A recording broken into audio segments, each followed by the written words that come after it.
the Baen Free Radio Hour.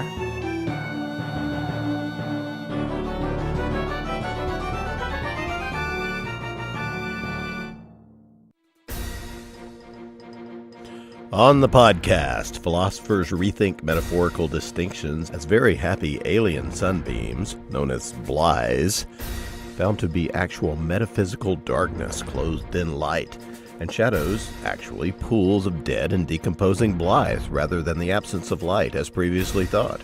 Wow, looks like cloudy days are the only island of stability in a universe gone topsy-turvy, so wear a hat out there, people.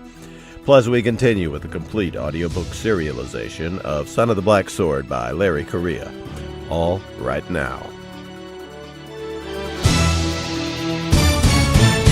Welcome to the Baen Free Radio Hour podcast. It's an honor to have you along. I'm Baen Senior Editor Tony Daniel. This time we have part one of a two-part interview with Tom Kratman, who talks about his great new military science fiction novel, A Pillar of Fire by Night. This is the latest entry in Tom's long-running Carrera series, and boy is it action-packed. Tom will tell us more about that shortly. Plus, we continue with the complete audiobook serialization of Larry Correia's great high fantasy novel, Son of the Black Sword. Now here's the news.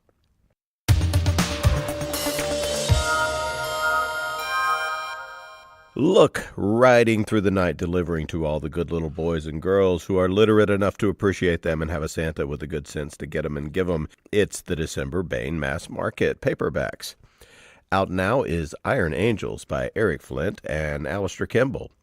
A bizarre kidnapping case leads FBI Special Agent Jasper Wilde into the mysterious world of a strange religious cult and even stranger criminals. At the scene of the kidnapping itself, a frightening apparition is seen. Then a hideously mutilated corpse is found nearby. Something wicked has come to the normal-seeming Chicago suburbs. Also out in December is an all-new anthology. Hey, this one has got a story by me, yours truly, in it, that originally appeared in Asimov's magazine back in the day. The story's called In From the Commons, by the way. The anthology is called Space Pioneers. It's edited by Hank Davis and Christopher Rocchio. Final Frontiers, an anthology of stories from classic and contemporary masters that explores the wide-open frontier that may await humanity when we take to the stars. Hey, your future is in space. Since the dawn of time, humankind has felt the urge to explore the four corners of our globe, to push at the boundaries of our world and discover what lies over the horizon. Great Tales of Space Exploration by David Drake. I think we got a Larry Niven, a James Gunn, Sarah Hoyt, Theodore Sturgeon, Edmund Hamilton, and more. Finally out in mass market paperback in December is The Magnificent Wilf by Gordon R. Dickson. We are not alone in the galaxy, not by a long shot, and extrasolar civilization has come calling. Now Tom Parent, his linguist wife Lucy, and their Great Dane Rex must travel the stars as ambassadors of Earth. Their mission, to prove humanity deserves to be considered equal to the scores of established alien cultures out there. The Magnificent Wilf by Gordon R. Dickson, Space Pioneers, edited by Hank Davis and Christopher Rocchio, and Iron Angels by Eric Flint and Alistair Kimball are now available at booksellers everywhere.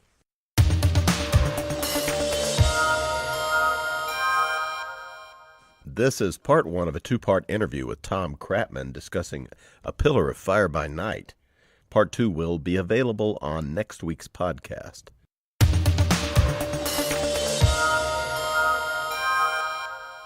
want to welcome Tom Kratman back to the podcast. Hello, Tom.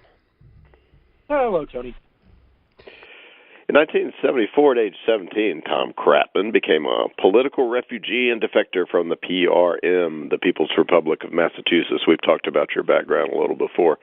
By virtue of joining the regular Army, you were a history-reading teenager, as I recall from our previous conversations. Pretty much, yes. There's actually a funny story there. I was self-taught, sort of self-taught, to read before I turned 3. What it was I had a whole bunch of kids' books, 126 of them, as a matter of fact. And my mother, my grandmother, and my aunts would take turns reading these stories. to the point where I had every one of them memorized. It was a very quick jump from memorizing the kids' books to identifying what, okay, that has to mean D. And that means a little stop when they're finished with this one thought here. So anyway, Mother took me down to the library in South Boston to get a library card. And I picked out some books for myself, and none of them were from the kids section, and the librarian didn't want to let me have any of the books. She said I couldn't read them. My mother insisted that I could. So she tested me on a book called The Battle of Midway. I don't remember there's a lot of books called The Battle of Midway. I don't remember who wrote that one. And I wish I had a copy still, but in any case, I passed the test. So I was the only 2.5-year-old in South Boston with an adult library. Wow. Why is it that so many of us who were readers as youth we have great librarian stories, and we have that one librarian who didn't want us to read something? Stories as well. Yeah, well, in her case, she was probably following orders. Because she gave me the card when I demonstrated I could read the freaking book. So. Yeah. Well, you did learn to read very early, and later joined the Army, not at the age of 3, but 17. Actually, I didn't join the Army, but I was in patrol when I was 14, and my school was about the same age. So. Head boys. Well, you stayed in after the Gulf. You were joined the regular Army. You stayed a regular Army infantryman most of your adult life, returning to Massachusetts as an unofficial dissident while attending Boston College after the first hitch. Back in the Army, Tom managed to do just about everything there was to do at one time or another. After the Gulf War, and with the bottom dropping completely out of the anti-communist market, some of that has returned. Tom decided to become a lawyer. And every now and again, when the frustrations of legal life and having to deal with other lawyers got to be too much, Tom rejoined the Army, or a somewhat similar group, for fun and frolic and other climes. You are no longer practicing law, I don't think. It's horrible. And I don't recommend it to anyone. As a matter of fact, our firm had a program going where we would take in interns from students at Virginia Tech who thought they wanted to be lawyers, and they'd work with us for maybe a month or 6 weeks or 2, and we'd convince them they didn't want to do any such thing. Mostly we were successful. But you were also you were a long-time officer in the Army. You were, I believe you retired a lieutenant colonel, correct? Right. Yep. Yeah. Tom is the author of A State of Disobedience, Caliphate, A Desert Called Peace. I like that book. Carnifex, The Lotus Eaters, The Amazon Legion, Come and Take Them, The Rods and the Axe. These are part of the Carrera series, as well as 3 collaborations with John Ringo, Watch on the Rhine, Yellow Eyes, and the Telluriad. Also, the 3 volumes in the Modern Day Military Fiction Countdown series. And now at booksellers everywhere is A Pillar of Fire by Night, an extremely cool title, by the way. This is the latest entry in the Carrera series and a direct sequel, I believe, to The Rods and the Axe. I'm pretty sure it is. So, what is this place anyhow? This Terra Nova that the Carrera books take place on. You give a pretty good summation of it at the beginning of A Pillar of Fire by Night. The planet hasn't much changed really since I started the series. Basically what it is, and I'm surprised the number of people who never picked this up, is that it's either an animal sanctuary or game preserve set up by some aliens that we don't know much of anything about. We found a couple of otherwise inexplicable, on this other planet, a couple of otherwise inexplicable artifacts. We have no clue what the purpose of it is. And the planet is full of animal life that went extinct between 500,000 and about at least 5 million years ago, maybe longer. There are no dinosaurs there. There are some sharks that are bigger than most dinosaurs. Yep. You got a Meg. Yep, there's Megs there. But they think they're going extinct because there just isn't enough for them to eat. But they're meaner than weasel crap where they do show up. And anyway, the planet, they try to colonize it with a very politically correct, multiculturally sensitive, top-to-bottom, integrated, highly educated, hand-select group, which on the long voyage broke into civil war on racial, ethnic, and religious grounds, basically destroyed the ship, and most of themselves and a relatively small number of the passengers and crew escaped to the planet, where they were found a few years later. The planet, because this is actually kind of funny. People think it was just lazy, or I was either being lazy or I was being clever in making the planet look like Earth, which it does. Nah. When I was writing the first series, I was snippeting it, and someone sent me an article. I think the title was "We're All Panamanians Now," which had a meaning he didn't really anticipate. When I read it, all these animals need a certain kind of weather to prosper. And the only way to get the same kind of weather is to make the same kind of surface to the planet. So the knowers, those aliens, basically restructured the planet to make it Earth-like so that the animals could prosper. So there's a really good explanation for why it even has fairly similar geography, right? Right, fairly similar. It's actually quite close. There are minor, I figure that the aliens probably know things we don't, and they're not going to work harder than they must. So there are some minor differences in there. There is no Australia, for example. None at all. Anyway, the first attempt at colonization having been a miserable failure, as one would expect out of the UN, really. They set up an authority to subdivide the planet, and they did it on geographic lines. Except, again, there is no Australia, so Australia was the one country punished with not having its own area on the new planet, and the reason they were punished is they're too faithful an ally of the United States, which was too powerful still not to be given its own area. And so the planet was divided up, and colonists were sent out in groups in such a way that they would not end up at war with each other, even immediately after they were placed on the ground, because they go mostly in suspended animation. Well, that didn't work, ultimately. Well, they didn't end up as a single unified planet, and in fact, one of my motives behind writing the book was to demonstrate that the fairly typical sci-fi trope of a monocultural planet is extremely unlikely. Even if we manage to travel faster than light, we do get other planets. Somebody's going to find the planet, the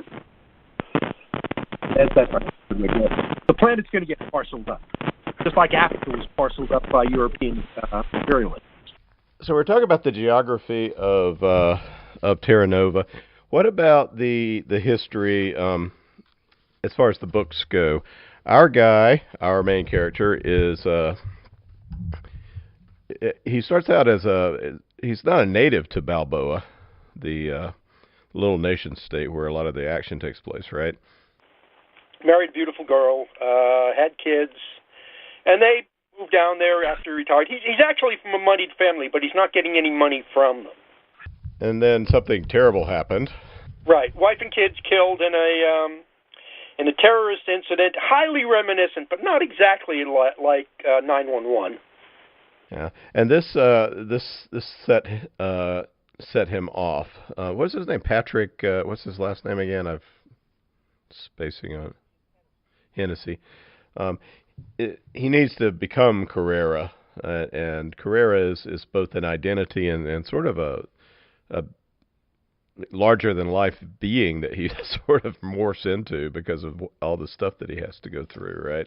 Well, the name is his wife's maiden name, and she descended from the guy who led the revolution in Balboa against the UN several hundred years, about 400 years prior. I mean, hell, a good chunk of the country is descended, but she still has the name. And he adopts the name partly so people will know just who's getting revenge, why, and partly because the name carries a lot of clout on its own in Balboa. So, can you give us a short tour of the history that takes us up to A Pillar of Fire by Night, as far as Carrera is concerned? Yeah, I'll probably be pretty short. I'll miss 99 and 44/100% of the details. But his wife is killed. He goes up to where she's killed, kind of fruitlessly, looking for some trace of the bodies. It's not just her; it's her and the kids too. They jump from a burning building. Where have we seen that before? When he comes back to Balboa, he's armed. He's got an arm. His brother-in-law picks him up, and he's got a pistol in the car. And he sees some of the local Muslim folk having a rally in support of the incident that killed his wife and kids. So he insults several of them into assaulting him, shoots most of them. I think he shoots 4 of them, and then he pistol whips the other one to death. Then he puts down his gun and he waits for the police to show up. The local cop is former military, and they'd been friends for a long time, even when they were in the different armies. And the cop shows up, looks at this guy with his skull totally misshapen from being pistol whipped with a .45, and his friend says, "An obvious case of self-defense. Let the gringo go." Because that's just how Latin America tends to. Yeah. Well, so you know, I guess. From there, it turns out that his uncle left a holographic videoed will. His wife was visiting his uncle, from whom he was estranged. His uncle left a holographic videoed will, leaving everything to Hennessy at that time, with the express instructions to get even. They're just that kind of a clan. It's not enough for him to build an army to get, big enough to get even on his own, but it's enough for him to build a small brigade that he can rent to the Federated States, which is where the terrorist attack took place. Not United States, Federated States. And their history is a little different from ours. So he does. He builds a brigade, and he's got a family senator who's highly reminiscent of Hillary Rodham Clinton in terms of her complete corruption. And she sort of helps him get hired. And he goes over there and he fights.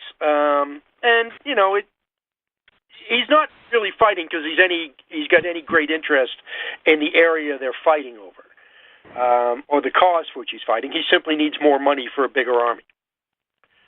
And he ends up getting along very well with one of the enemy who fought him well, and well, honorably, and in accordance with the laws of war.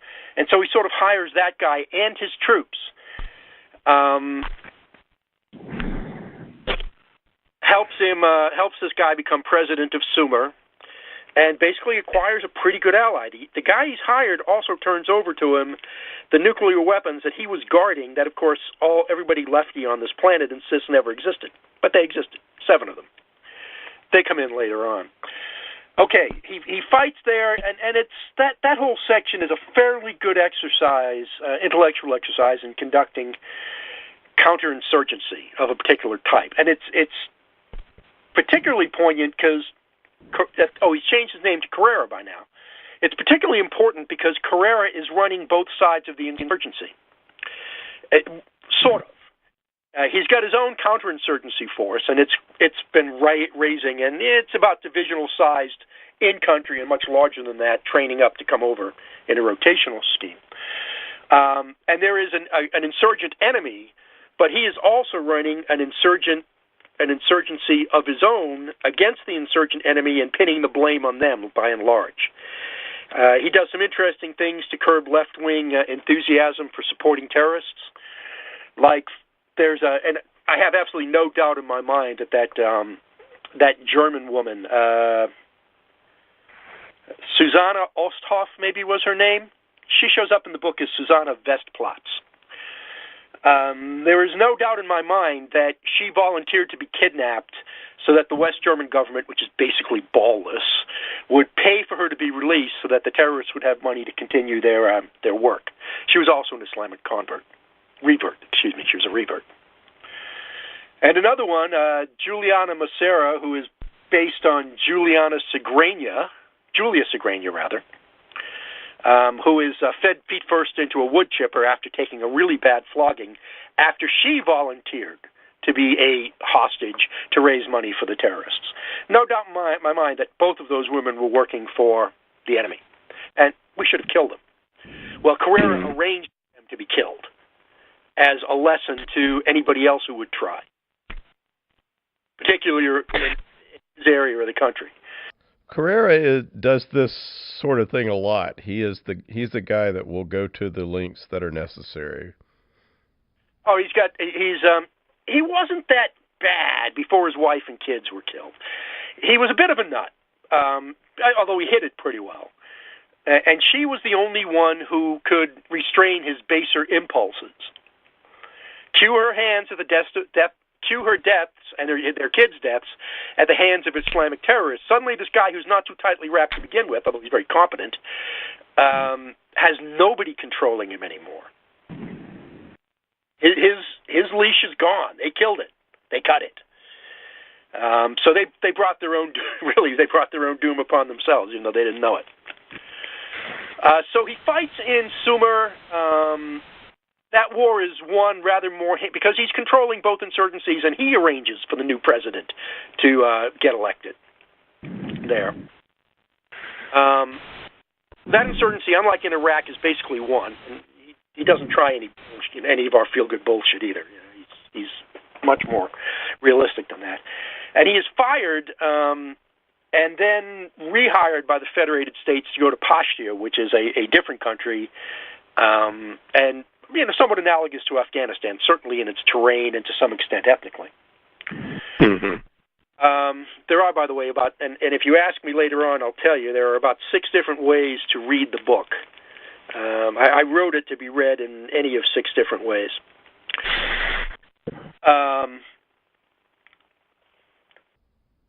That is, maybe I should ask you now, that is either allegorically or not, or what do you mean by that? You can read it as a criticism of a bunch of science fictional tropes, like the monocultural planet. Well, that's actually a biggie.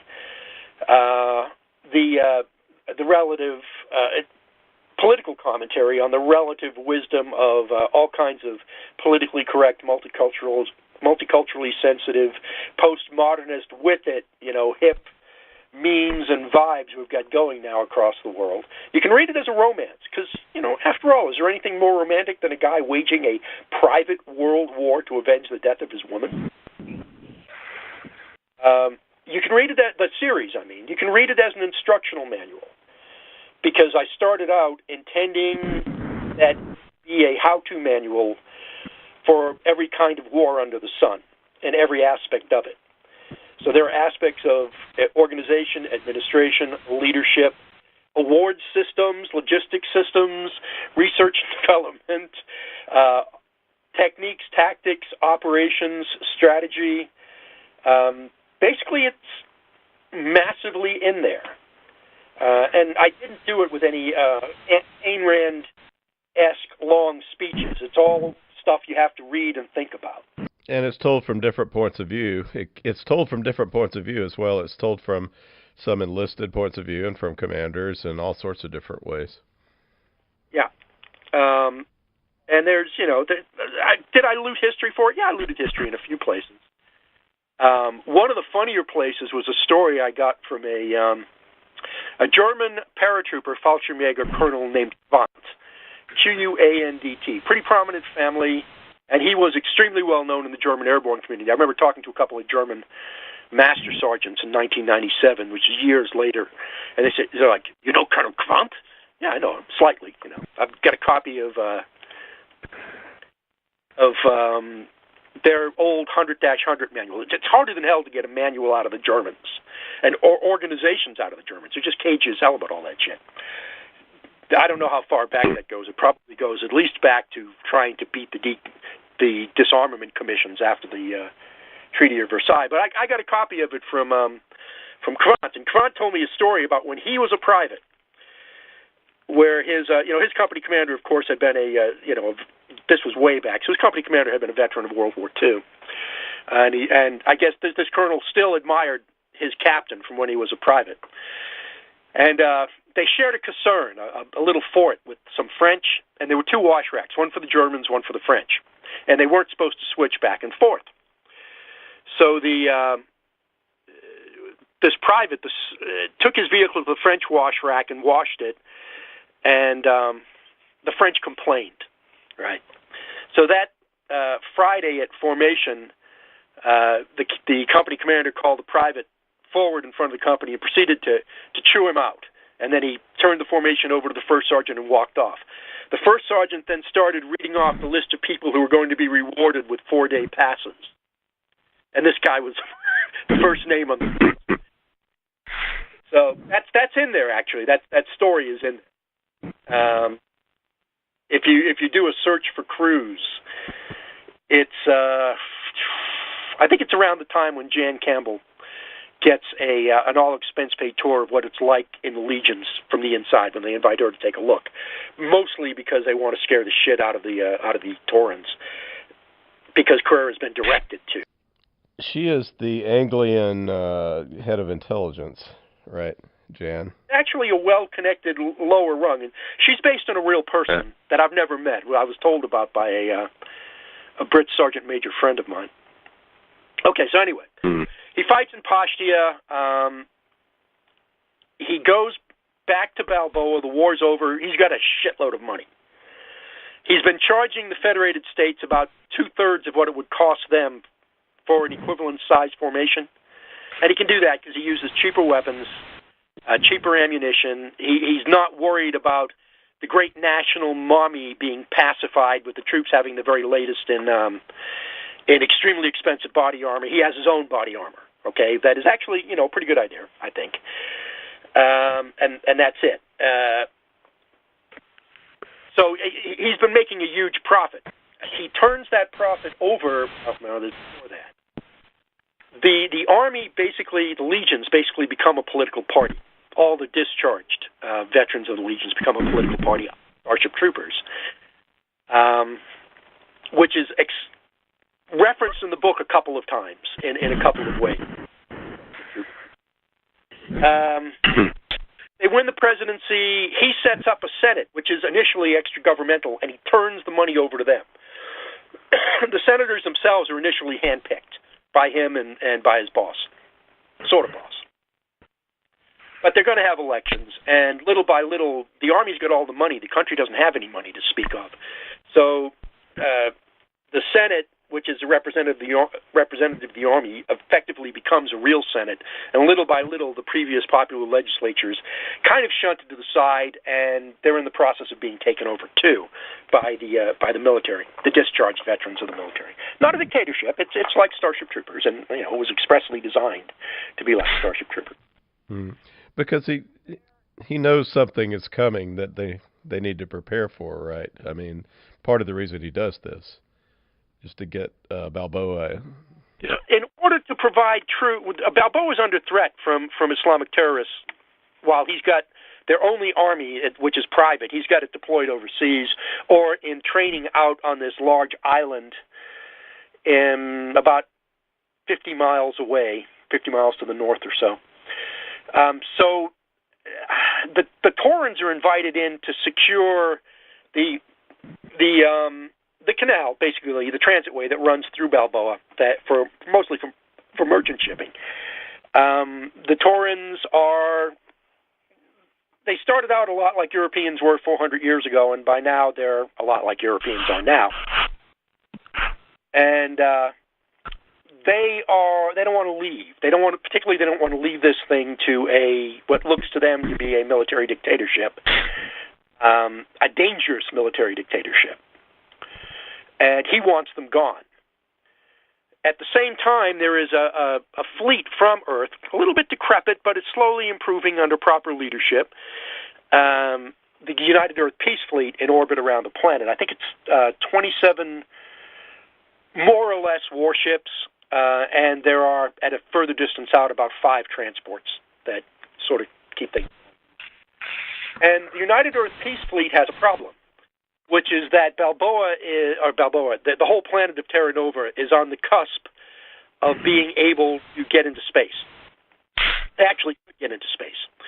And if that happens, they might come looking for Earth. And if that happens, Earth is not going to... The government of Earth, which is a caste-based... Well, it's the UN on steroids, really, called the Consensus. They can't defend themselves. They've got to keep Terra Nova from getting into space, and their fleet isn't up to the job. It's worn out and underfunded, undermanned. There are actually some ships up there with skeleton crews because they can't be manned and they can't be maintained properly. So there's small habitable areas on the ships, and they put the lights on, and the ships just orbit. So the High Admiral has an idea that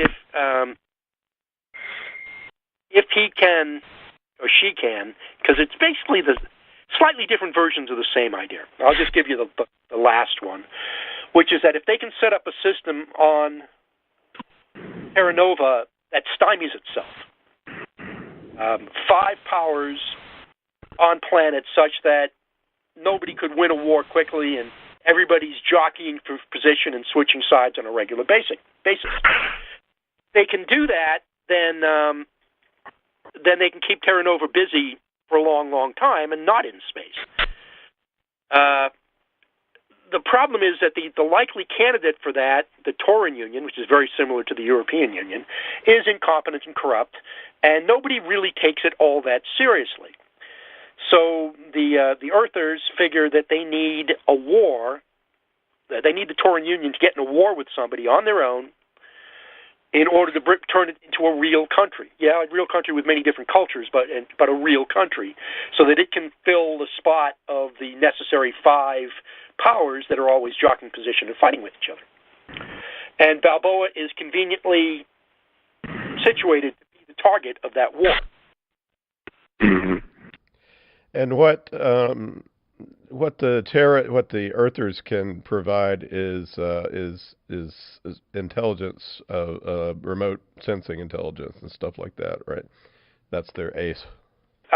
They can't really provide much in the way of arms because their arms are distinctive, and they've had issues. The Federated States, they nuked 2 cities in the Federated States towards the end of the Great Global War, which had taken place, I don't know, 30 or 40 years prior.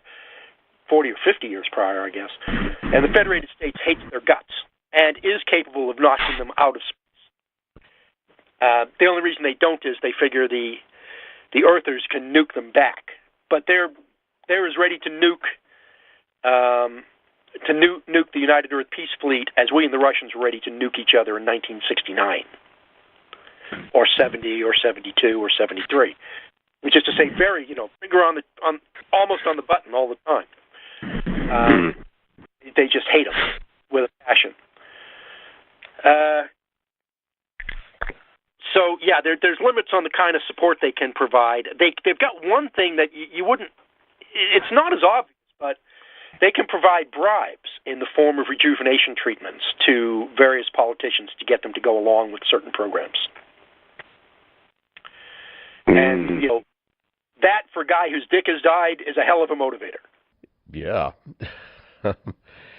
And it's a great way to control an elite, if your elite are actually in control. Yeah. They also provide a lot of moral support. Again, the only reason that the Federated States has not nuked the United Earth Peace Fleet out of existence is they believe they can be nuked back. As later comes out, if any of the nuclear weapons that the United Earth Peace Fleet has, the UEPF has, work, they can't prove it.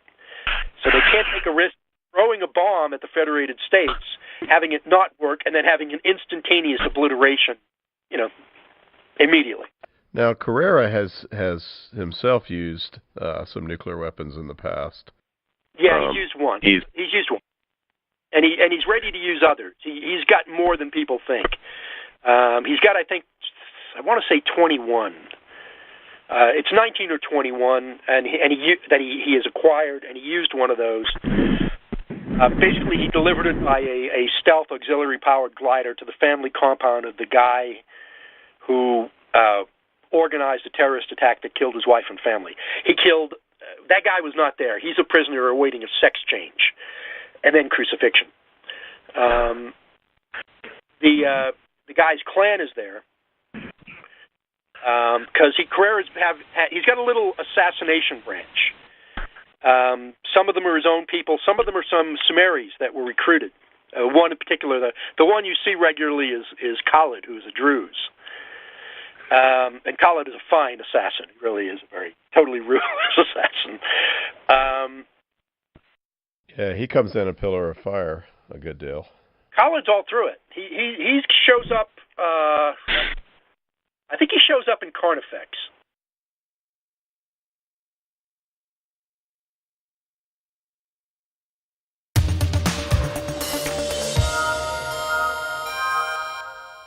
That was part 1 of an interview with Tom Kratman discussing A Pillar of Fire by Night. Part 2 will be available on next week's podcast.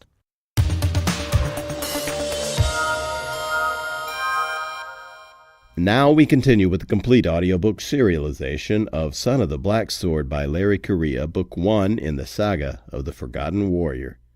After the War of the Gods, the demons were cast out and fell to the world. Mankind was nearly eradicated by the seemingly unstoppable beasts, until the gods sent the great hero Ram Rowan to save them. He united the tribes, gave them magic, and drove the demons into the sea. But as centuries passed, the descendants of the great hero grew in number and power. They became tyrannical and cruel, and their religion nothing but an excuse for greed. The people rose up, and the surviving royalty and their priests were made casteless, condemned to live as untouchables. The age of law had begun. Ashok Vidal has been chosen by a powerful ancient weapon to be its bearer. He is a protector, a member of an ancient military order of roving law enforcers. No one is more merciless in rooting out those who secretly practice the old ways as Ashok. But Ashok isn't who he thinks he is. And when he finds himself on the wrong side of the law, the consequences lead to rebellion, war, and perhaps transformation. Now here is the latest entry in Larry Correia's Son of the Black Sword. Chapter 14. Grand Inquisitor Omand lived for the game. The chamber of argument was often filled with heated rhetoric, but it had been particularly bad lately. The recent casteless uprisings were a matter of contention, and now the houses suffering from them had someone else to blame. Debates had turned into fistfights, offense had been freely given, and several duels had been fought. The usual ceremonial guard had proven insufficient to keep order, and had been replaced with a few masked inquisitors, armed with truncheons and very little patience. That had gotten the politicians quieted down. Mostly. "Enough of your slander. These charges are filthy lies, nothing but calumny and defamation," Chief Judge Harter Vidal shouted from the speaker's podium. "This report was written either by a liar or a fool." "Outrageous!" Another judge rose from the stands and bellowed his response. Why do they bother to set out a podium for the opposition speaker when they usually just yelled from the audience? Omand recognized the offended as one of the minor officials from Akershan. "How dare you insult my arbiter?" "If your arbiter didn't wish to be insulted, then perhaps he shouldn't have delivered such an incoherent screed to the committee." "We wouldn't even need this special committee if your mother hadn't turned some casteless pig dog into a warlord." Several other judges roared with laughter. "Order!" The presiding judge banged his staff against the floor.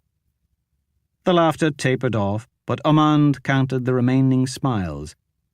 Those would be Vidal's foes. Then he counted the frowns or looks of righteous indignation. The allies. The ones keeping their faces impassive or expressionless were the undecided that needed to be convinced one way or the other. "The Chief Judge has not finished his rebuttal. The staff has not recognized the judge from Akershan. Now be silent." The staff struck the floor again for emphasis. The official from Akershan sat down and the great game resumed. That round had clearly gone to the offended. Ormond loved to keep score. Chief Judge Harter's jaw was clenched, and he lowered his head and pretended to study his notes as his political foes in the gallery continued snickering. Ormond observed that Harter's normally calm demeanour was slipping. He was an eloquent speaker, but he had a temper. Quick anger gave some men power, but it made others stupid. Ormond decided that Harter fell into the latter category.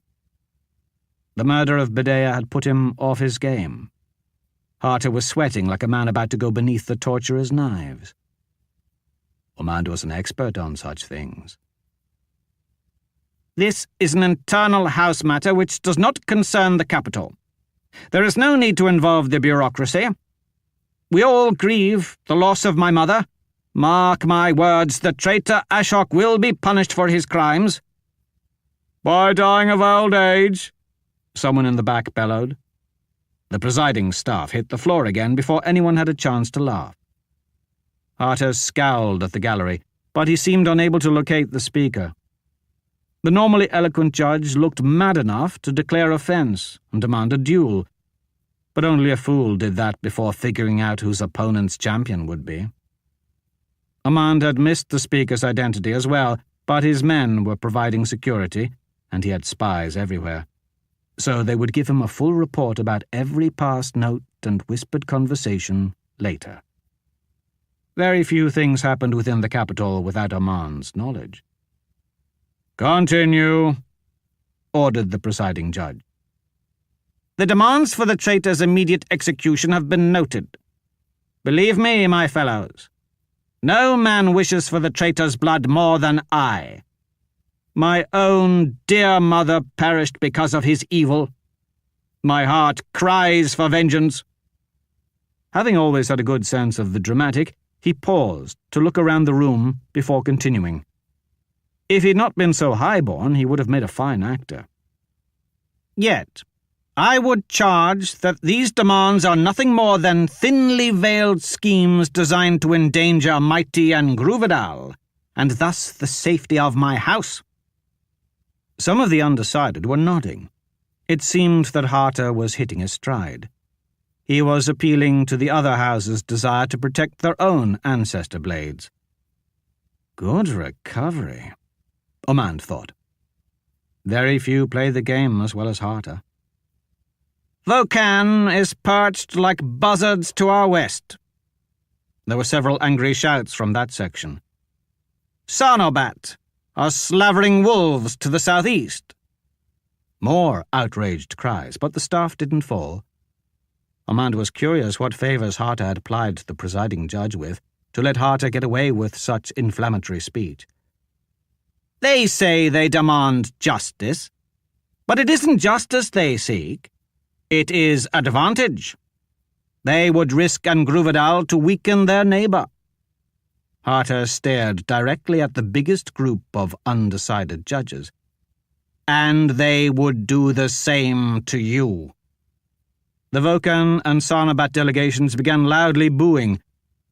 Now the staff came down, along with the demands for silence. A scuffle broke out in one aisle, but before it could get out of hand, one of Ormond's inquisitors bashed an arbiter with a club and dragged him from the room by the beard. That shut them up. "Order!" Ormond was sitting in the roped-off section, reserved for important guests who had no vote, but who were of high enough status to attend various committee meetings if they wished. The only other occupant today was the newly promoted Lord Protector. It was always hard to guess a Protector's age, since to a courtly man they all looked like leather that had been left out in the sun too long. But he was still a handsome sort, provided you didn't mind scars. He had a reputation for being intriguing and mysterious to the courtly ladies, but Armand had no need to guess about anything because he knew everything there was to know about this man. He was the firstborn of a house that no longer existed, the son of a disgraced bearer, and the Inquisition spy said that he had been a close friend of the fallen protector.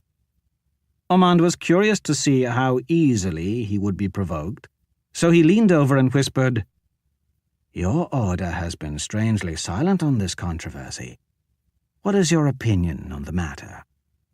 "We form no opinions. An opinion will be issued to us." The report said that this newly promoted Lord Protector could be rather charming when he wanted, so the fact he was only coldly polite to Armand told him how he felt about the Inquisition. "Then we will fulfill our duty." "Of course you will. You are Devadas?" He extended his hand in the southern tradition of greeting that he'd been told the Lord Protector favoured. "It is a pleasure to finally meet you in person. We've corresponded by letter before, about that peculiar situation your order faced a few years ago. The order appreciated your discretion." Devadas didn't shake his hand. I know who you are, Inquisitor. The mask fools no one. They aren't necessarily meant to be disguises, Protector. I'm familiar with the concept of intimidation, only we don't hide our faces." Devadas pretended to watch the bickering politicians. "Why are you here? Shouldn't you be off burning witches, or is the committee filled with traitors?" "You would be surprised." But Armand only chuckled, as if that was a good-humoured jibe between peers. "It pained me to turn down your request to investigate Chief Judge Harter. His word outweighs that of an untouchable, even one accomplished enough to pretend to be a whole man for 20 years. And Harter says that he had no knowledge of his mother's fraud. However, I assure you, the Inquisition will keep an eye on him." Devadas glowered in silence. Armand asked a question that he already knew the answer to. "So, did you know the Fallen?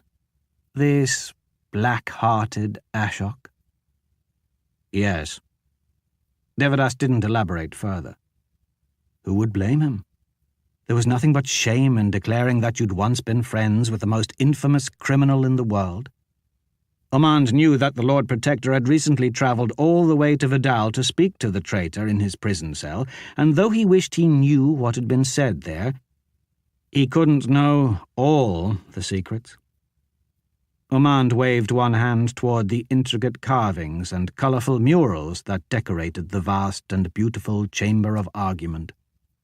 No expense had been spared to decorate such an important place. "So, what do you think of the capital so far?" "It's hot," Devadas muttered. A beautiful young woman had approached one of the speakers' podiums during the commotion. The colourful scarves told everyone that she was from House Zaga. Despite her age, she wore the insignia of a high-status arbiter, so most of the judges would probably think she'd either married well or slept with the right Thakur. Armand knew that this one actually impressed some very powerful people with her keen intellect and earned her appointment through cunning. The Desert House hadn't taken a stand one way or the other yet, so most of the gallery was actually paying attention. The staff gave her the floor, and when she presented, she had the melodic voice of a songbird. "I believe we all agree the fallen protector deserves the dishonourable death of a criminal, but his sword, and by extension House Vidal, do not deserve to be punished. The loss of an ancestor blade weakens us all, and leaves all of us more vulnerable to the demons." There were shouts of agreement from Vidal's allies. "What is your name, reasonable arbiter?" Harter asked with a smile. "Archer Zati Darsaga, Order of Census and Taxation. However, the casteless uprisings are being spurred on by rumors about this Ashok. The casteless take courage from his murderous rampage. They speak of an untouchable, armed with the most powerful magic, who has slaughtered whole men, and who still lives to spite us. As long as he lives, Ashok inspires them to more rebellion and increased violence." As she continued, Harter's smile slowly died. "The fallen protector has become a rallying cry for the criminal underclass. The report is exaggerated." "I do not speak about the Akashan report. This unrest is spreading. I've seen it in my house's lands with my own eyes." There was an uncomfortable rumble throughout the entire room.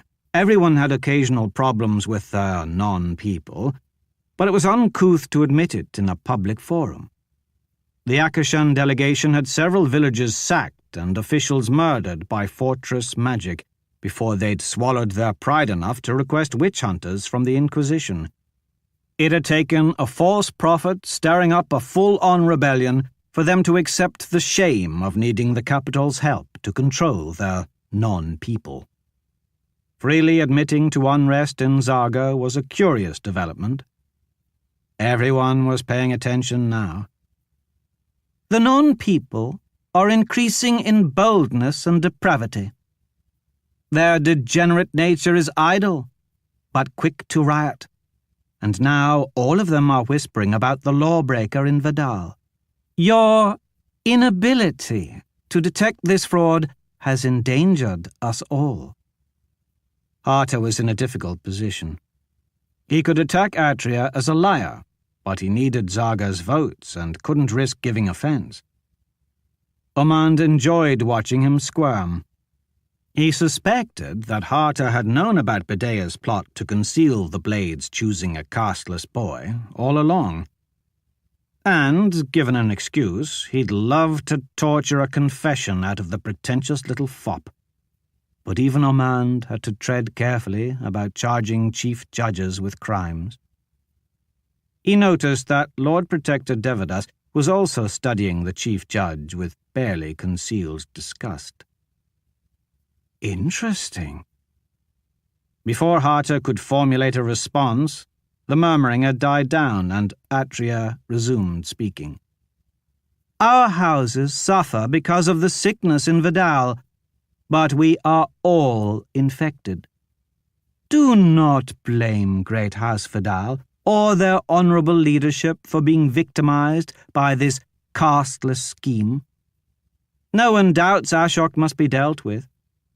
When a cancerous rot is found, a surgeon doesn't leave it alone and allow it to spread, but rather the disease is excised immediately for the good of the entire body. No one doubts Ashok must pay, and for now he is quarantined, but this underlying sickness must be destroyed. Let us allow the surgeon to do it in the manner that is least likely to kill the patient. Ashok is a symptom. He is not the disease. We would treat this symptom, but the body remains sick. The real disease is the casteless." She's good. And the Grand Inquisitor wasn't easily impressed. His allies had chosen wisely. "That is not the current topic," the presiding judge warned.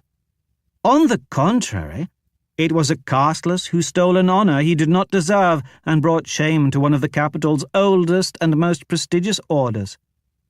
If the protectors of our law can be so easily deceived, are we not all vulnerable? Omand glanced over at Devadas to see his reaction to the slander of his order. The protector was leaning forward on his seat, knuckles pressed to his mouth, bitter, angry, yet apprehensive at the same time. The protectors were politically vulnerable right now, and Devadas knew it. And that is why the Inquisition wears masks. Let us be honest with ourselves. Black-hearted Ashok, no matter how deadly the magic he bears, is but one man, and he has already turned himself in to the authorities. The real danger is the non-people he has inspired. If there were no non-people to riot and disturb the peace, then he would be nothing more than another common criminal, and none of us would care what Vidal decided to do with him. The casteless are an infestation, a plague. They consume our resources and give nothing in return. They are barely more than wild animals, savage and uncontrollable. I say, we have tolerated them long enough. Harter seemed glad for this diversion. Indeed, they're foul creatures, but the law determines the castes. There have always been untouchables, and we're required to allow them to live. That was before one of them stole a sacred ancestor blade, exclaimed a regulator from Harbin. Oman smiled behind his mask. That man might have been high status, but he'd been bought and paid for as surely as any slave. Oman had commanded him to agitate on this topic, and his timing was impeccable. Archer speaks with wisdom. What would you have us do? Shouted another judge from the opposite side of the gallery. There are millions of them. Millions of mouths to feed, responded Oman's plant. Kill the locusts and be done with it. Drive them all into the sea like we did with the demons, said a woman sitting off to Oman's side. Let's see if they float. Why not? Archer asked. No good comes from the casteless. We're already allowed some measure of population control, and Thakurs can execute them as necessary to maintain order. But why not dispose of them once and for all? Oman carefully studied the council. No one was fool enough to speak up for the lives of the untouchables, but they were still valuable assets, especially in the houses that required vast amounts of manual labor. The Vokan and Sarnobat delegations seemed angry that the subject had been changed away from harming their powerful neighbor. The rest knew this would go nowhere. The topic of exterminating the untouchables came up every so often, but that was a lot of work. The casteless are property, are they not? If they are property, then why are we not allowed to do with them as we please? The law wouldn't require us to keep a pet dog that had turned rabid. Another false prophet has arisen in the south, and his meddling has disrupted the flow of trade. We are all aware of the law as it stands, but times have changed. We are a nation of industry now, and the casteless are no longer necessary. The lowest of the workers can take on their vital duties. There were a few token representatives of the second and third castes seated in the very back of the chamber of argument. Oman carefully studied the workers' faces. These were wealthy among their kind, but they were ants here. They didn't look happy at the idea of their people handling sewage, carcasses, and other unpleasant things, but it wasn't like these particular quality individuals were in any danger of getting their own hands dirty. They'd simply create a new division for their undesirables and obligate them to the work. Of far more interest to Amand, however, were the faces of the warrior caste's representatives, and they had sent no fools. Those assigned to observe the chamber of argument were usually experienced commanders, crippled in battle and no longer able to fight, but still sharp and not easily riled. They hadn't grown up playing the game, but they were good at thinking fast and keeping their emotions in check. Exterminating the casteless would be their caste's responsibility, and it would be a huge undertaking. Oman needed their support, but the warriors just sat there, straight-backed, focused and stern. Hard to tell.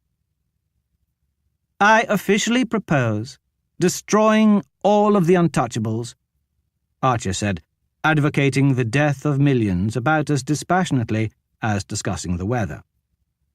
Several others shouted their agreement, making the proposal official. A proposal has been put forward. The presiding judge hit his staff on the floor. You raise interesting questions, Arbiter Archer, but there are thousands of pages of regulations pertaining to the mandatory continuation of the casteless bloodlines and the dispensation of property. The committee has not done sufficient research on this point of law to discuss it at this time. We must understand why these regulations exist, and if they are open to interpretation or amendment. The scribes and legal experts sitting in the rows behind the presiding judge began to whisper among themselves. Oh, how they do love a good legal question. I hereby obligate the Order of Archivists to research this topic and prepare a report. Ormond found it satisfying that the judge picked the archivists and not the historian order, but he had made preparations either way. That report would say exactly what he wanted it to say. If it is acceptable to both the offender and the offended, the committee will reconvene on this topic in 60 days. Considering the bloated, ponderous nature of the bureaucracy, Ormond would be surprised if they finished their report by then, but Harter and the representative from Akershan were both eager to agree. It bought Vidal more time to figure out how to deal with their shameful prisoner, and Akershan would be delighted to have their rebellion put down once and for all. Once word trickled down through the castes that the capital was thinking about cracking down on all the untouchables because of the actions of their violent few, the non-people would silence their own troublemakers, as they always did. Idiots, Devadas muttered to himself. What's that, Lord Protector? Nothing. A man smiled beneath his mask. Surely Devadas was marvelling about how soft-palmed bureaucrats could so flippantly discuss slaughter on this scale, when most of them had never even killed their own dinner. Welcome to the capital, Lord Protector. The meeting was adjourned, so all the important people could return to swindling, bribing, coercing, seducing, and blackmailing each other. The capital rarely changed. There were minor shifts in the balance of power, and houses came and went. But for hundreds of years, things had stayed basically the same. They all knew Artya's proposal would go nowhere because extreme changes to the law damaged their comfortable entropy. And annihilating millions, even if they were wretched non-people, was rather extreme. The wind and sand would erode the city walls away before this august body committed to anything so drastic. Unless, of course, they had no choice. Ormond was extremely pleased. The game had gone well for him today.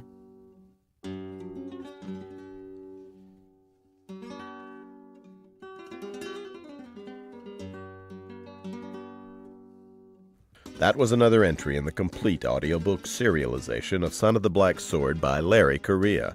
And that's it for the podcast, thanks to Audible.com and to podcast theme composer Ruth Judkowitz. And the smoky remains of imaginary realms of socialist dystopias that have eaten themselves from within alive, gathered into an enormous scented candle that gives the whole house that holiday feel. Plus thanks, praise, and plaudits to Tom Kratman, author of A Pillar of Fire by Night. Please join us next time here at the hammering heart of science fiction and fantasy, and keep reaching for the stars.